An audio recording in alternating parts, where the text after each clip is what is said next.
এই বন্ধু, তই কালি ৰাতি শুই থাকোঁতে মোক 100 কিয় মাৰিছিলি বাৰু?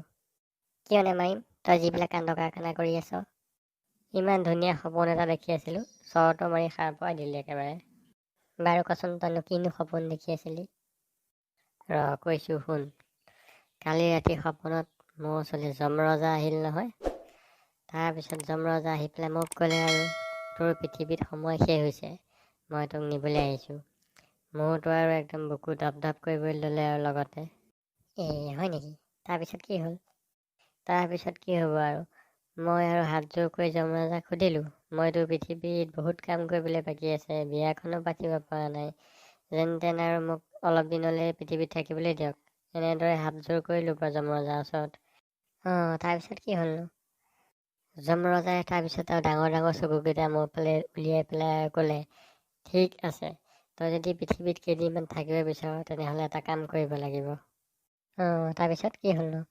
মই সুধিলোঁ আৰু, হ'ব প্ৰভু, আপুনি যি কাম কৰিবলৈ কয় মই তাকে কৰিম, মাত্ৰ কেইদিনমান মোক পৃথিৱীত জীয়াই থাকিবলৈ দিয়ক। তাৰপিছত তেওঁ ক'লে যে তোৰ যদি পৃথিৱীত জীয়াই থাকিবলৈ মন আছে তেনেহ'লে 100 গছ চাকি জ্বলা, আৰু সেই জ্বলি থকা চাকি গছৰ পৰা এটোপাল এটোপালকৈ তেল আনি তই মোৰ চৰণত অৰ্পণ কৰিব লাগিব। সম্পূৰ্ণ 100 গছ চাকি তেল অৰ্পণ কৰাৰ পিছত মই তোক 50 বছৰ পৃথিৱীত আৰু জীয়াই থাকিবলৈ দিম। তাৰপিছত তই কি কৰিলি? তাৰপিছত কি হ'ব আৰু, যমৰজাৰ কথা মতে মই 100 গছ চাকি জ্বলাই ল'লোঁ, আৰু তাৰ পৰা আঙুলিৰে এক টোপালকৈ তেল আনি যমৰজাৰ চৰণত অৰ্পণ কৰিবলৈ ল'লোঁ। এনেদৰে ঠিক 99 গছ চাকিৰ পৰা তেল অৰ্পণ কৰা হোৱাৰ পিছতেই তই মোৰ গালত এটা প্ৰচণ্ড কাণতলীয়া চৰ সোধালি। লগত মই সাৰ পাই গ'লোঁ।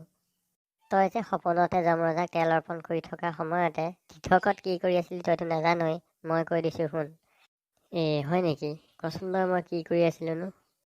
তই আৰু যমৰজাক তেল অৰ্পণ কৰাৰ নামত আঙুলিটো এবাৰ মোৰ পেটত খুচিছ, এবাৰ বুকুত খুচিছ, এবাৰ ভৰিত খুচিছ, এবাৰ ডিঙিত খুচিছ, এনেদৰে য'তে ত'তে খুচি ফুৰিছ। তাৰপিছতে কি হ'ল?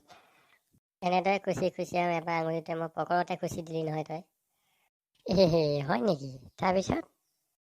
তাৰপিছতো তোক মই একো কৰা নাছিলোঁ। যেতিয়া পকৰত খচা আঙুলিটো আহি নি পেলাই তই মোৰ মুখত খুচি দিলি, তেতিয়াহে ৰ'ব নোৱাৰি মই তোক 100 লগাই দিলোঁ আৰু।